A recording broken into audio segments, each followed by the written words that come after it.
ndabaramukije kungabane data mudukurikira ni Ange Michel Mwayimana kumaravugana ndabekaze mwese mu kiganiro kuri kubohora gano canye kuyafasha gukora mu buntu no kumenya umwami wacu Yesu Kristo.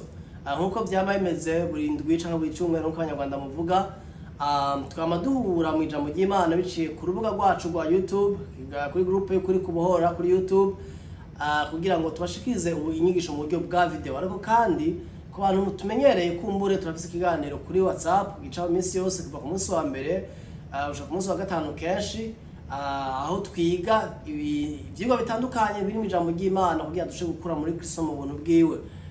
Ku bantu kumbure mu kurikirana video mwibaza ati none kiganiro umuke mu igikubu tugiye ku gitabo cy'Ivyahishuro Yohana igitabo ca Apocalypse enje tiko turiga ko ukaba ukeneye inyigisho ushaka kutwandikira kuri kongereza rimwe amajana 27 amajana 15 1957 mu gifaransa ni +1 207 415 9157 mutwandikira kugira ngo dushobore kubashikiriza inyigisho tunyuze muri groupe kuri kubohora haro na groupe kuri Facebook y'ukuri kubohora groupe y'abantu bakira ikiganiro ndagwaye kaze mu nyigisho y'uno munsi umwami Yesu akugire neza. Ngera tubandanye no munsi mu cigwa cigwa cuno munsi tugatwige ni cigwa gikomeye cyane cigwa nibaza ko kiri mu bintu byangoye cyane mu myaka ya mbere gakiza novuga imyaka 8 ya mbere nakire Yesu ni ibintu nagwanye navyo ni ibintu naniganye navyo bikangora bikanancanga kandi ko nzi yuko bigicanga n'abantu benshi wumvije inyigisho z'abantu bigisha urumva yuko abantu bagira ibibazo kuri iki cigwa cuno munsi kivuga ngo ni gute twica ibikorwa bya Kameremere. Ni gute twica ibikorwa bya Kameremere kuko iki ni cigwa nzi yuko kizagufasha kumbure urashaza Kameremere ni iki kwa mutumva ikirundi cinshi ni la chair mu gifaransa canke de flèche mu congereza. Kameremere ni kimwe mu bigize umuntu mwibuke agizwe n'ibice bitatu 3 dimensions impwemu umushaha hamwe n'umubiri mu gifaransa ni l'esprit l'âme et le corps canke spirit soul and body. Iri jambo rero twige kuno munsi litubwira none gute umuntu yica ingeso canke ibikorwa Kameremere ikora. Wowe Kameremere nko nabivuze mu gifaransa na chair ni entité ni mico ni mibereho umuntu yari afise muri Adamu wa mbere ari wa Adamu adukomoka ko mu buryo bw'umubiri yari afise n'ibintu twakiriye ama parents ni migenzo ni ingeso dufise muri twebwe ziba mu mitima yacu mu mishaha yacu byamaze kuba muri twebwe kandi ibintu bisanzwe hanyuma tumaze kwakira Yesu umwami n'umukiza mu mitima yacu akaza akaba muri twebwe akadukugoroka kw'Imana akaduhinduka kugororoka agaza ubuzima bw'Imana akadukwezwa no kwera biva ku Mana. Tumaze kumwakira Yesu mu mitima yacu zangeso twa dufise ntizica zivuga ngo ziragiye ahubwo Yesu ashize mu mitima yacu agatangura gutwigisha uburyo bushasha bwo kubaho turongowe na Mpwemu yera tubaze kubona mu cigwa cuno munsi. Rero intambara ihari nuko abantu bamwe bavuga bati ingeso za Kameremere uzicisha kwisonzesha genda wisonzesha iminsi 3 genda wisonzesha isomeni iminsi 21 iminsi 40 ariko yava mu masengesho yo kwisonzesha agaca bari wa wundi nyene ataka incahindutse byabe nakigwara navyo kibaza tone byagenze gute. Ibi ndayivuga ko narisonzesheje kenshi cyane imyaka myinshi nisonzesha kugira ngo nice ingeso za Kameremere navayo mu masengesho ncamvayo kumengo nigitoro bampaye cyo kutuma bya bintu bivyuka cyane nkibaza none no bigenza gute kugira ngo ingeso za kamere ibintu biri mu mubiri wanje muri comportement yanje mu buryo mvuga mu buryo niyumvira mu buryo nifata ibintu nkora kumwe bidahesha Imana icubahiro nivyo ngenda gute kugira ngo ndavyice no byicisha iki no byicisha gusoma Bibiliya cyane kuko nijo n'inyigisho zisirikiya nigishijwe nanje kera abavuga bati ushaka kwica Kameremere yawe genda wisonzeshe genda usome Bibiliya genda uvuga ubutumwa bwiza ngo mu bikorwa by'Imana mu ishengero ugasanga ni ibintu bakubwira wokora kandi ukabikora kandi nubura bikora kumbura ariko ukibaza hari ibintu uzi mu buzima bwawe Bibiri twita ngo ni icaha twizingira ko vuba mu 12 ngo 2 ejo caha twizingira ko vukiza none nzobikira gute jewe nzobivamwo gute no biheba gute abakakwigisha amatekinike n'amataktika abandi kumbure mwarondeye n'abavugishwa ko abandi mwagiye mu deliverance babarambike kwibiganza bimwe mu byitirira n'abadayimoni muga yuko mwamusho n'abadayimoni ariko ndagenda kubwire mwene data ushobora kufise ingeso itari nziza mu mubiri wawe muri wewe ufise wiziko abandi batazi kumbura ikintu ukora mu ibanga icya kabiri ushobora kuba ari ibindi abantu bakuzeko bakubona ko biri apparent bigaragara n'ingoga ku maso abantu bakuze ko wamaze kubyita ibyawe niko meze nta kundi none jewe ngire gute nta kundi ariko ndagufite inkuru nziza birashoboka ko ibikorwa bya Kameremere les œuvres de la chair mu Gifaransa cyangwa works of the flesh tubyica bigahera bikahava ariko ntitubyicisha intambara y'umubiri si intambara y'ingufu zacu ikindi ko ndagira introduction kugira ngo turabicisha mu gimana rivuga dusimbe muri Tesalonika rero Abizera ba mbere igice ca Tesalonika chapitre 5 niho ngira mpere mu gice ca mbere murongo wa 23-24 haravuga ngo kandi Imana nyene amahoro aba ari ibeza rwose kandi Mpwemu yanyu n'ubugingo n'umubiri byose hamwe bizigamwe ngo bize bisangwe bitagira umugayo aho umwami wacu Yesu Kristo azozira urumva Impwemu umushaha n'umubiri ndashaka mutandukanye izi dimensions zitatu kumbere tuzokwiga icigwa kindi kivuga Roman 3 dimensions umuntu mu mice itatu rero Impwemu umushaha n'umubiri ndaza abantu bigisha yuko bavuga bati no hariho dichotomy niyo twe bizera biza yuko umuntu agizwe n'umushaha ame na corps ariko Impwemu nayo irihe ko Bibiliya ivuga ko esprit ame corps genda mu Congereza spirit soul and body no mu Kigiriki ugiyemo n'amajambo bakoresha atandukanye rero Impwemu n'umushaha n'umubiri bize bizigama ngo bisangwa bitagira umugayo aho umwami wacu Yesu kazazogira muri make umuntu wese anantiye umuntu wewe mu bikugize byose Imana ashaka ko ibintu byiza bihimbara Imana aho Yesu azozira azosanga imeze neza nashaka ko Impwemu asanga ariyo imeze neza warakijijwe ariko mu mushaha wawe ucumvira ibintu bipfuye ariko n'umubiri wawe ukora ibintu bipfuye sivyo ashaka kuko kamere na share Kameremere antitamutandukanya amajambo abiri kamere na Kameremere iki kintu ibintu bina amajambo bitandukanye la chair et la nature and flesh n'amajambo abiri atandukanye mu Congereza mu Gifaransa no mu Kirundi ariko mu Kirundi manumva kenshi manuko arigisha babyitiranya kamere na Kameremere biratandukanye kamere na nature ni umuntu ibikugize umuntu wewe c'est la nature yawe ariko kandi na kamere y'Imana la nature divine or divine nature twakiriye muri Kristo Yesu rero iyo iba muri Mpwemu so Impwemu umushaha n'umubiri uyu munsi rero nashaka tuvuga navyerekeye ibikorwa bya Kameremere na share ni ni hagati y'umushaha n'umubiri aho ni siège y'ibintu bibi aho ibintu bibi mu mubiri wawe nibiba mu Mpwemu yawe bene data ikintu gikurikira umurongo 24 haba ngo ibahamagara niyo kwizigirwa no kubikora izobikora urumva ko igikorwa cyo kutuzigama ngo dusange tutagira kumugayo atari kugwa cy'umwana umuntu yacavuga ati none wumva ntegereza kwizigama umushaha umubiri n'Impwemu ariko Bibiliya tubwira yuko Imana yaduhamagaye ariyo kwizigirwa niyo yaduhamagaye ko twakire kamere y'Imana la nature divine the divine nature twakire ubuzima bw'Imana muri twebwe zowe y'Imana muri twebwe mu Kigiriki ni zowe life ubuzima nk'ubw'Imana ifise iri jambo rikomeye kuko ni data yaduhamagaye abi Filipi ba igice ca 6 tubwira ngo yabahamagaye niyo kwizigiwa no kubikora izobikora celui qui vous a appelé est fidèle il le fera azobi we do it so waduhamagaye ni data duhamagarije umuhamagaro mu Kristo Yesu ngo twakire Kristo iyo tuvuze umuhamagaro benshi tumuhamagara kuba abapastori n'ibindi ariko hari umuhamagaro kuza kuri Kristo ukwagira gakiza aho data duhamagaza ijambo ry'Imana bica mu Mpwemu yera so warakiriye Kristo mu mutima wawe wakiriye Kristo rero wahindutse Impwemu imwe na Kristo iri niryo jambo nagira nsoma ngira ndugana inyigisho buke kugira tujane mu gutahura Abikorane ba mbere 6:17 haba gutyo ariko Corinthiens 6:17 haba ngo ariko uwimatanije n'umwami wacu ababaye Impwemu imwe nawe uwimatanije n'umwami wacu iyo union ubwo bumwe ubwo busabana kunywana na Kristo warakire Kristo mutima wawe wahindutse Impwemu imwe nawe nta separation there's no separation between you and Jesus mwaramaze guhinduka umwe mwaranywanye Bibiliya tubwira ngo umugabo n'umugore iyo bagize mariage bakabana bahinduka umubiri umwe muranywana nta imibiri yanyu igahura nuco hinduka je madame nditwana sinahindutse ana nihindutse Ange Michel ubabonye turano biratandukanye ariko twahindutse simwe ame eko esprit yaracu matinye na Kristo turi umwe two twaranywanye n'ivyama turabona by'abana dufise turi umugabo n'umugore duhindutse umuje tubabiri tubwira ko iyo umuntu asambanye n'umuntu batubakanye baba bahindutse umubiri umwe ivyo jambo riri ngaha munsi ngo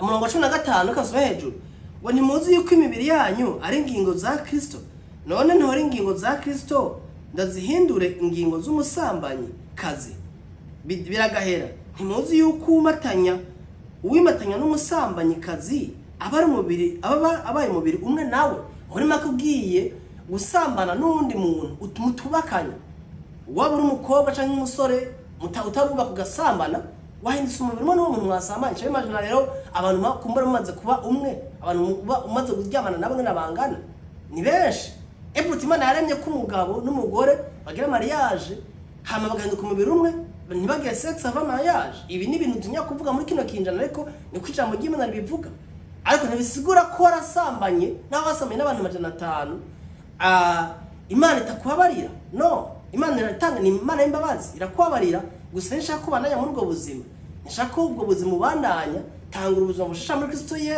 Yesu wimatanye na Kristo uhinduke umwe na Kristo amutangure ubuzima bushasha birashoboka hanyuma ibyakera n'ibyakera ubyibagire ni ibyo wakoze mu gihe cyo kutamenya ariko ubikoze ukijijwe ukabananya bibamwo is a big issue ni kibazo gikomeye cyane kuko uri kubimatanya n'undi muntu rero abatubwiye ko twimatanye na Kristo Yesu twahindutse imweme imwe na Kristo turi imwe imwe nawe twakiriye kamere y'Imana mu mitima yacu na nature divine muri misha yacu iyo twakiriye Petero wa mbere kora ama video yacu ataba maremare ndagaragaza uburyo bwose mvunagura inyigisho kugira ngo sindabarambire Petero wa mbere igice ca mbere umurongo wa 3 tubwira gutya mwumvireze Petero wa mbere 1 chapitre 1 verset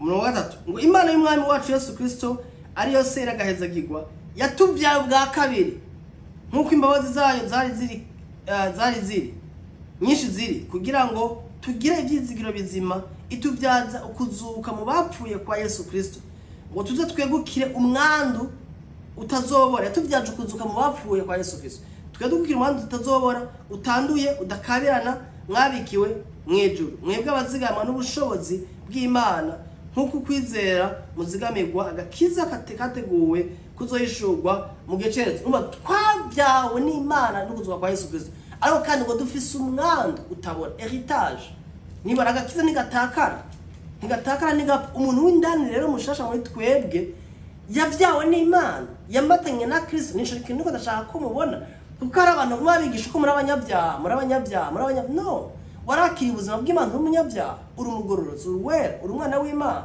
haleluya umviriza umurongo wa 3 naho muri Petero wa 2 ni mirongo igomba gusa mumvize nivuga Petero wa 2 icambere avuga kuko ubushobozi bw'ubumana bwayo bwaduhaye iby'ubugingo no kubaha Imana byose byaduhaye iby'ubugingo no kubaha Imana byose turabifise ibyo kubaha Imana iby'ubugingo haleluya what pertains to life and godliness we have it in Christ turabifise tubiheshwa no kumenya neza waduhamagarishije ubwiza bwiwe n'ingeso ziwe nziza urumva Kristo yaduhamagarishije ingeso ziwe nziza n'ubwiza bwiwe apana ingeso zacu nziza za Kristo nizo twakiri ingeso ziwe nziza n'ubugwaneza muri wa 4 ibyo byatumye aduha ibyo yasezeranye byakabura rugero mukurikira amajambo y'ikindi kwakoresha ibyo byakabura rugero ni ibintu biri au-delà de l'entendement birengeye ubwenge bw'umuntu gutahura bihambaye cyane kugira ngo bibatere gusangira n'Imana akameremere kayo mumaze gucika muva mu iborero ryazanywe mwisi no kwifuza bira ikirundi rero ibisobanura nabi iri jambo mu kirundi bavuze ngo kameremere biri mu Congereza ni nature mu Gifaransa divine nature dusangira kameremere n'Imana so umunsi wakira Kristo wahinduye kamere n'Imana pana kameremere pana la chair ntarashera imana ifise kuko arashera n'ibintu bibi. So kamere y'Imana niyo dufise twakire Kristo. Rero ikibazo kihari ku muntu w'indani au niveau de l'esprit niyo nahereye mwumva mu nkuru kingana ndiko ndigisha. Umuntu w'indani wawe ufise umutima mwiza, ufise ingeso nziza, ufise ubugwaneza, ukunda kugororoka, ukunda icaha, nawe uba warivye, ukunda kwiba mu ndani umutima urabikora umutima ukakwagiriza, ukunda gusambana, niyo bikoze wumva isoni, umvura maramara, urashaka guhitamo kubikora mu mushaha wawe no mu vyumviro vyawe. Aro dutandukire igice ca kabiri cyo mu byerekeye mu mushaha wawe. Muri ame yawe niho hari intambara. Abaroma igice ca 12 n'umurongo mumenyereye, umurongo wa mbere wa kabiri wa gatatu. Tuje mu mushaha. Inyigisho ndayigize ngufi ariko cyo bicirwa kirekeye kuma tuzokwigisha ko mu buryo bwagutse turabe dimension imwe ukwayo mu buryo bwiyagoye atamwanya tuguturuka nawe. Igice ca kabiri ca 12 wa mbere no kavuga ngo nuko bene data ndabahanura kumwe imbabazi z'Imana ngo mutange imibiri yanyu ibe ibizima bizima byera bihimbara Imana. Niko kuyikorera kwanyu kogira ikimaze muri make imibiri yacu. Paulo atubwira ngo tuyimana tuyegurira Imana sigikorwa Imana iza gukora guha umubiri wawe ngo uhimbare Imana. Ni wewe, it's your own choice, ni decision je mfata kubaha Imana.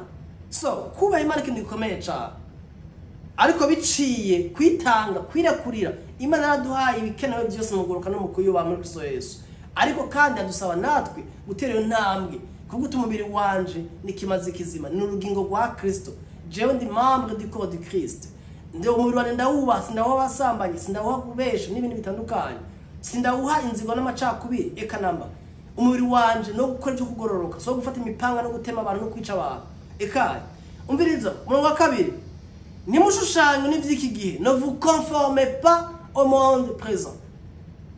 Don't conform to the world. Ntimufate ishusho y'isi, ntimitware nk'uko abisi bifata.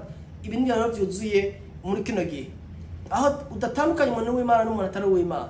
Tumeze nk'abo, tuvuga nk'abo, twitwara nk'abo, tuja mu byo baba usanga ari ibintu byinshi turakora bisa n'ibyaha n'iby'igihe. Yamara muhinduke rwose, soyez transformés, mugize imitima misha kugira ngo mumenye neza iby'Imana igomba nibyo byiza bishimwa bitunganye gose. N'ijambo riri n'umuntu yovuga ko ago soyez renouvelés par le renouvellement de l'intelligence. Muhinduke mu byiyumviro, in your mindset. Don't think like people of the world. Mwiyumvire nkabo, mwifate nkabo, nimitware nkabo. Muhu imibiri yanyu n'imishaha yanyu Imana kugira ngo yihindure. Ibi yabivuze aje gusigura igikorwa Yesu yakoze cyo gutugira abana b'Imana no kudukugoroka kw'Imana mu bice biri imbere. Bene data, urabona ko umushaha ikintu ufise, intambara ufise ni kwiyumvira. The way I think, uko niyumvira, uko mvuga. Ibyiyumviro nivyo bivyara ibikorwa dukora. Ibyiyumviro navyo biva mu byo twumvise no mu byo twarabye. So bikava no mu byo dufise muri twebwe. Umunsi wakira Kristo kubesha ntibyaciye bigenda, biri muri wewe, biraryamye, bigamye muri wewe. Ibintu bisoma mu gitabo c'Abaroma. Abaroma gice umurongo wa 10, ya Baroma 10:7. Tuko turagana mu gice c'umubiri 14 haravuga ngo Romains 7:14. Havuga ngo kuko tuzi yuko ibyagezwe ari iby'Mpwemu, ariko jewe nganzwa na Kameremere kanje.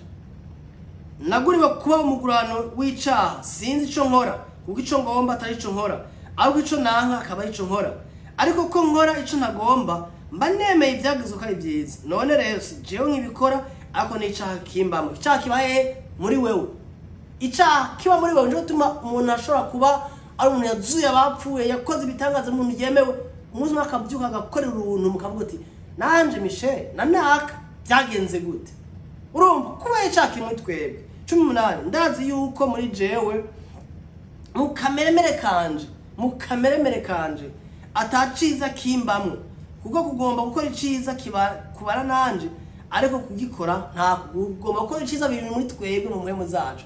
Ariko mu mubiri muri kameremere there's nothing I can do about it. Nta na kimwe nshoboye gukora mu nguvu zanje. None kameremere umushana abanye kuteza guhinduka ngena niyumvira biciye mu kumenya ijambo ry'Imana mu gushuka kuba Yesu yakoze no mu kwemera umubiri wanje kuganzwa na Kristo. Ariko kandi umubiri kuko bya kameremere ndabyica gute? aho ni ijambo ry'uno munsi riri. Turabonye ko muri kameremere yacu atakintu ciza kiriyo. Umuntu yokwira ati yavuka umuryango avamwo, amashuri yize, ubwiza afise, theology ko afise, doctora masters afise, ari mu pastor yemewe afise abantu ibihumbi bamukurikira. It doesn't matter. Ariko you can mess up. Washaka gukora amakosa amwe abantu bavuga bati wow byagenze gute kama twabibonye noneho. Umviriza Abaroma 8:13 Rome 8:13 bene gitabo c'Abaroma ni gitabo kiri mu butunzi bw'enshingano kyo kubaho. Rome 8:13 ivuga gutya ngo kuko nama mwitondera ivy'akameremere kanyu ntimuzobara gupfa. Oro ahari uhere ku murongo hejuru 8 abariko aravuga ngo ari w'icenda ngo ariko mweho ntimuganzwe n'akameremere k'umubiri. Abizera Kristo ntibaganzwe n'akameremere k'umubiri, baganzwe na Mpwemu yera. Ariko hepfo aca abana nyabasigurira abereka abaganzwe n'akameremere ibintu biba bako n'ivyo bakora. Ntimuganzwe n'akameremere k'umubiri ariko muganzwa n'Mpwemu, muganzwa n'Mpwemu mwebwe twebwe abari muri Kristo. Mu bitandukanye ko abana bababwira ngo mwice kameremere. No, bene data kameremere nta nguvu zawushiramo zo kuyica, ahubwo ibasujeti mukurangwa na Mpwemu yera kuko wewe umwana w'Imana nturongorwa na kameremere, nturongorwa na kameremere, urongorwa na Mpwemu, muganzwa ni Mpwemu. Haleluya. Umviriza ariko muganzwa ni Mpwemu bisanzwe Mpwemu w'Imana aba muri mwebwe. Ariko iyo umuntu adafise Mpwemu wa Kristo ntaba ari uwiwe. Mpwemu w'Imana aba muri mwebwe n'abaganza. Murabona ko ndiko nageza kuri ko umuntu uganzwa na Mpwemu utaganzwa na kameremere. Urashobora guhitamo kwikuganza. 13 kuko namba mwitondera iby'akameremere kanyu nimuzobara gupfa ariko nimwica iby'umubiri ukore mubyicisha Mpwemu muzobaho. Muri make umwana w'Imana ahamagarirwa kwica ibikorwa bya kameremere abyicishije Mpwemu, kurongorwa na Mpwemu. Abagalatiya 5 umwanya wanje ukora hera. Abagalatiya 5 umurongo 16 murawumenyereye havuga ngo murongorwe na Mpwemu nimutazokora iby'akameremere kanyu kipfuza kuko Impwemu na kameremere bigwanira muri mwebwe nimukore byo mushaka. Iyi ntambara umwana w'Imana arayibamo wari we wese. Ndiko ndagereza kubereka iyo dichotomy twashizeho gutandukanya abakozi b'Imana bita ngo ba men of God na women of God n'abandi bita ngo Kristo basanzwe. Twese turi kuri denominateur commun, dufise umubiri umwe, Impwemu umwe n'umushaha umwe, bifise intege nke zimwe, ariko tudahagaze neza ngo twemere ko ngo na Mpwemu kameremere shaka kudutwara gukora ibyishaka. Umwana w'Imana kugira ngo wice kuba bya kameremere byicisha Mpwemu. Nari kwinjira indani cyane nkavuga cyane kurungwa no kugendera mu kwizera no mu rukundo, ariko umwanya wanje n'inkundi kumbe mu kindi genzo byagura nigisha kuri Roman 3 dimension nshobora gutandukanya ibyo bice bitatu. Hama ningene mu Kristo yubaho ubuzima bw'insinzi kuko insinzi irahari muri Kristo Yesu, twarayihawe turayifise. Haleluya.